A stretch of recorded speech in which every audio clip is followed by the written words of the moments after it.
World टी20 से तो हो गई है शिखर धवन की छुट्टी, लेकिन क्या अब उनका वनडे करियर भी हो जाएगा खत्म? What's going on everyone? Welcome back to Sports Encounter। और अब तक तो आप जान ही गए होंगे कि आईसीसी वर्ल्ड टी20 2021 के लिए टीम इंडिया का ऐलान हो गया है और शिखर धवन को टॉप 15 प्लेयर में जगह नहीं मिली है, यहां तक कि वो रिजर्व प्लेयर बनकर भी टीम इंडिया के साथ नहीं जा रहे हैं। तो ये एक बहुत ही बड़ा झटका है शिखर धवन के लिए। लेकिन उससे पहले आप इस सिलेक्शन के बारे में क्या सोचते हैं, टीम इंडिया की स्क्वाड के बारे में क्या सोचते हैं और शिखर धवन के ओमिशन के बारे में आप क्या सोचते हैं, फटाफट से कमेंट बॉक्स में लिख करके बताइए। और इस वीडियो में आगे मैं आपको बताऊंगा कि क्या मैं शिखर धवन के ओमिशन से अग्री करता हूं, वर्ल्ड टी20 में क्या टीम इंडिया के चांसेस हैं और शिखर धवन का आगे का फ्यूचर अब क्या है। तो अगर आप स्पोर्ट्स इनकाउंटर के रेगुलर व्यूअर हैं तो हमने कुछ दिन पहले एक वीडियो डाली थी जिसमें हमने टीम इंडिया के ओपनिंग कॉम्बिनेशन को लेकर के बात की थी, जिसमें मैंने आपको बताया था कि क्यों शिखर धवन वर्ल्ड टी20 की टीम में सेलेक्ट नहीं होंगे और क्यों रोहित शर्मा के साथ केएल राहुल को ओपन करना चाहिए। अगर आपने वो वीडियो नहीं देखी है, link is in the description box below, आप जाकर के वो वीडियो देखेंगे तो आप डिटेल में समझ पाएंगे कि क्यों शिखर धवन को टीम इंडिया में नहीं चुना गया है और केएल राहुल और रोहित शर्मा की जोड़ी क्यों बेटर है in the long run।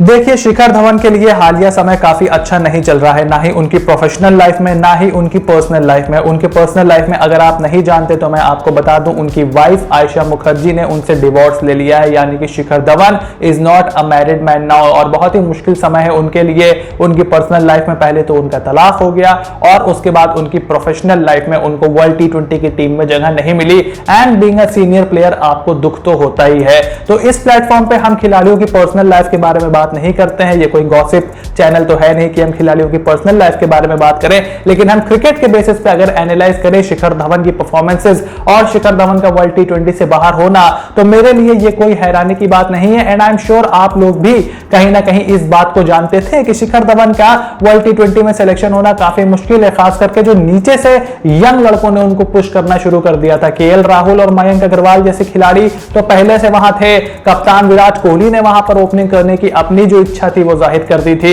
और उसके बाद जो नीचे के लड़के थे आपके ईशान किशन, पृथ्वी शॉ, ऐसे जो प्लेयर्स आपके आ रहे थे वो भी शिखर धवन को काफी परेशान कर रहे थे। और शिखर धवन के लिए जो बात नहीं गई सही वो ये कि श्रीलंका में जब उनको मौका मिला था उनकी कैप्टेंसी में, ना सिर्फ उनके बल्ले ने रन नहीं बनाए बल्कि टीम इंडिया को श्रीलंका से टी20 सीरीज भी हारनी पड़ी। जी हां, आप कह सकते हो कि उस टाइम कोविड आ गया था, पूरी टीम नहीं थी, लेकिन आपके रन आपके हाथ में होते हैं। जितना भी राहुल द्रविड़ कह रहे थे कि ये कोई ऑडिशन नहीं है, जितना भी कोई मर्जी कुछ कह लेता, वो आपका ऑडिशन था, इसीलिए आपको कैप्टन बनाया गया था और एक ऑनर आपको दिया गया कि आप जाइए श्रीलंका, इंडिया की कैप्टेंसी कीजिए। लेकिन टीम इंडिया के वर्ल्ड कप प्लान में शिखर धवन कहीं भी नहीं थे। भले ही आईपीएल अगर पूरा हो गया होता, वो ऑरेंज कैप आईपीएल में ले जाते, आई डोंट थिंक कि शिखर धवन को टीम इंडिया कंसीडर कर रही थी, क्योंकि वर्ल्ड टी20 से पहले अगर आप आईपीएल खेल रहे होते तो फिर एक बात आपकी थी कि शिखर धवन ऑरेंज कैप ले गए, फिर आपका श्रीलंका का टूर किस तरीके से शेड्यूल होता, तो वो सब आप हाइंडसाइट में देख सकते हो। लेकिन अगर आईपीएल से पहले आपको याद हो तो जब इंग्लैंड इंडिया आई थी टी20 सीरीज खेलने, जो आपका पूरा इंग्लैंड का इंडिया का जो दौरा था, उसमें विराट कोहली ने रोहित शर्मा के साथ फाइनल मैच में ओपनिंग की थी और विराट कोहली ने वहीं पर साफ कर दिया था कि वो ओपन करना चाहते हैं। फिर आरसीबी में भी उन्होंने ओपन कर दिया, तो शिखर धवन का खेल वहीं खत्म हो गया था और उनका ओमिशन मेरे लिए कोई भी सरप्राइज की बात नहीं है। अब सवाल उठता है कि क्या टीम इंडिया की जो ओपनिंग कॉम्बिनेशन वर्ल्ड टी20 में खेलने वाली है, केएल राहुल और रोहित शर्मा, क्या वो सबसे बेस्ट जोड़ी है? देखिए, दोनों का कॉम्बिनेशन तो साथ में अच्छा काम कर ही रहा है और दोनों टेस्ट सीरीज में भी इंग्लैंड में साथ में इकट्ठा खेल रहे हैं। उससे आपका एक कॉन्फिडेंस, एक ट्रस्ट डेवलप होता है। भले ही फॉर्मेट अलग है, भले ही वेन्यूज अलग हैं, लेकिन आप जो कॉन्फिडेंस कैरी करते हो टेस्ट क्रिकेट से, वो आप अपने ओवरऑल क्रिकेट में कैरी करते हो। और जो परफॉर्मेंसेज रोहित शर्मा और केएल राहुल ने दी हैं साथ में मिलकर, वो आउटस्टैंडिंग है। शिखर धवन के साथ भी रोहित शर्मा के काफी रन थे, लेकिन अगर आप स्ट्राइक रेट और एवरेज की बात करेंगे तो राहुल और रोहित भारत की बेस्ट ओपनिंग जोड़ी है टी20 क्रिकेट में। एक बार फिर से आपको याद दिला दो, ये सारा एनालिसिस हम पहले ही कर चुके हैं कि राहुल रोहित, आपके शिखर धवन रोहित और आपके विराट और रोहित, यानी कि रोहित एक कांस्टेंट है, बाकी तीनों पार्टनर्स के साथ उनकी क्या केमिस्ट्री है, उनका क्या रिकॉर्ड है, हमने पूरा एनालिसिस आपको स्टैट्स के साथ, नंबर के साथ किया हुआ है।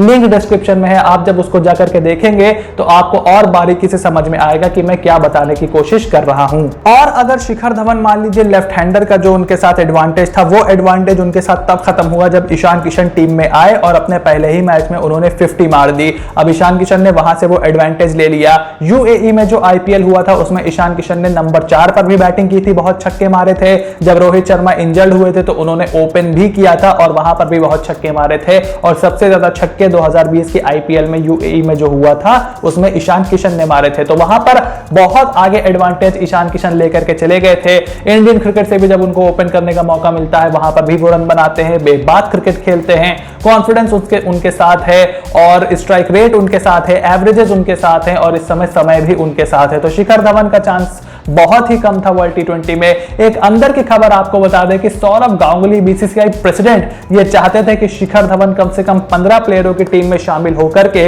यूएई जाएं बिकॉज ऑफ हिज एक्सपीरियंस। लेकिन बोर्ड सेक्रेटरी जय शाह और टीम मैनेजमेंट शिखर धवन के साथ इतना कीन नहीं थी परसिस्ट करने के लिए। अब अगर आपकी टीम मैनेजमेंट परसिस्ट नहीं करना चाहती है आपके साथ, अगर बोर्ड के काफी सारे लोग आपके साथ नहीं देख रहे हैं आपको टी20 क्रिकेट में, तो यह सवाल भी उठता है कि जब आप टी20 क्रिकेट में टीम इंडिया के फॉर्मेट का हिस्सा नहीं है, उनके प्लान्स का हिस्सा नहीं है, तो जो वर्ल्ड कप 1.5 महीने 1.5 साल बाद आपका आ रहा है 50 ओवर का, उसमें आप क्या करेंगे? क्या आप धीरे धीरे शिखर धवन को वनडे की टीम से भी बाहर कर देंगे या आप 2023 के वर्ल्ड कप तक उनको लेकर के जाएंगे?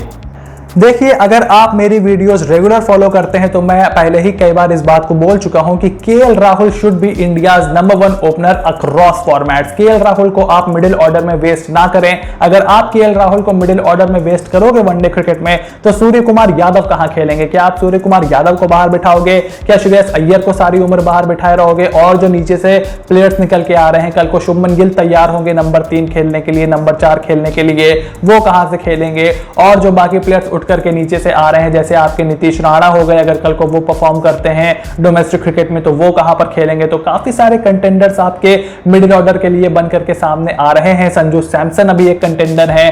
तो ये सारे कंटेंडर आपके हैं। तो केएल राहुल को अब आपने ओपन में शिफ्ट करना पड़ेगा और ये ट्रांजिशन प्रोसेस है। गौतम गंभीर को आपने बाहर किया, वीरेंद्र सहवाग को आपने बाहर किया, युवराज सिंह को आपने बाहर किया।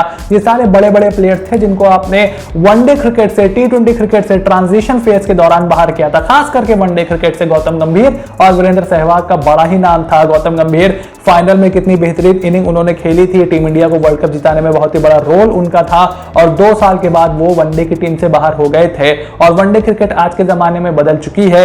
रोहित शर्मा, शिखर धवन का स्ट्राइक रेट सबसे कम है जो टॉप की वनडे टीम है, चाहे आपकी ऑस्ट्रेलिया के एरन फिंच जो डेविड वार्नर हो या फिर इंग्लैंड के जॉनी बेयरस्टो या जेसन रॉय हो। उसके साथ आप इंग्लैंड के पास लियम लिविंगस्टोन जैसे प्लेयर भी आ चुके हैं। तो इंडिया को भी अब जरूरत है कि आप इंटेंट के साथ ऊपर जाएं और केएल राहुल जिस तरीके का परफॉर्मेंस कर रहे हैं आईपीएल में, वो ये दिखाते हैं कि वो तेज भी खेल सकते हैं, वो विकेट पे रुक के भी खेल सकते हैं और टेस्ट क्रिकेट में जिस तरीके का कॉन्फिडेंस वो दिखा रहे हैं वो अब ये बताना चाह रहे हैं कि उनका समय अब आ चुका है। तो सैडली हो सकता है शिखर धवन को धीरे धीरे आप वनडे की टीम से भी एज आउट होते देखें। एक खराब उनकी इनिंग या एक खराब उनका छोटा सा दौरा वनडे क्रिकेट आपको पूरी तरीके से खत्म कर सकता है। क्योंकि आपको याद दिला दें कि 1.5 साल के बाद वनडे का वर्ल्ड कप है और उससे पहले आप ज्यादा वनडे क्रिकेट नहीं खेल रहे हो। अभी आप इस टी20 वर्ल्ड कप की तैयारी में बिजी हो, उसके बाद अगले साल फिर टी20 वर्ल्ड कप है, आप उसकी तैयारी में बिजी हो जाओगे और उसके बाद आपका वनडे वर्ल्ड कप आ जाएगा, ज्यादा वनडे मैचेस आपको नहीं मिलेंगे। तो हो सकता है ये डिसीजन जल्दी बीसीसीआई ले ले, टीम मैनेजमेंट ले ले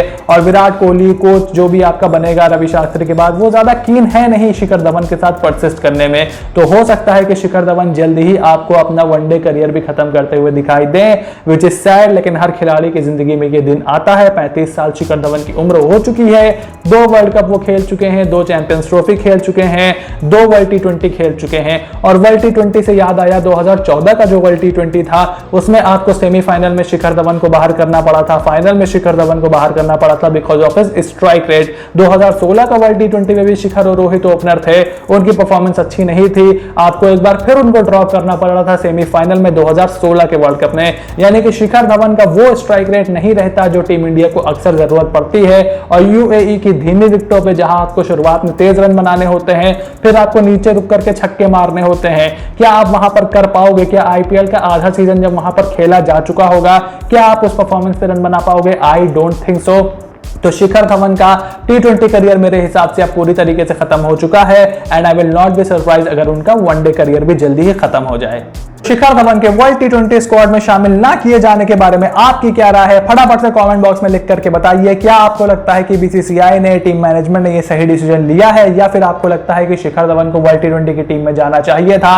अपनी राय फटाफट से कमेंट बॉक्स में लिख करके बताइए। और अगर आप हमसे कोई सवाल पूछना चाहते हैं तो फेसबुक पर स्पोर्ट्स एनकाउंटर को जरूर जाकर के फॉलो कर लीजिए, वहां पर आप कमेंट सेक्शन में हमसे सवाल पूछ सकते हैं और जब आप लोग वहां पर आओगे तो हम जल्दी ही एक Q&A सेशन भी शुरू करेंगे। फिलहाल इस वीडियो को जरूर लाइक कीजिए, स्पोर्ट्स एनकाउंटर को सब्सक्राइब कीजिए और लगातार स्पोर्ट्स एनकाउंटर के साथ बने रहिए।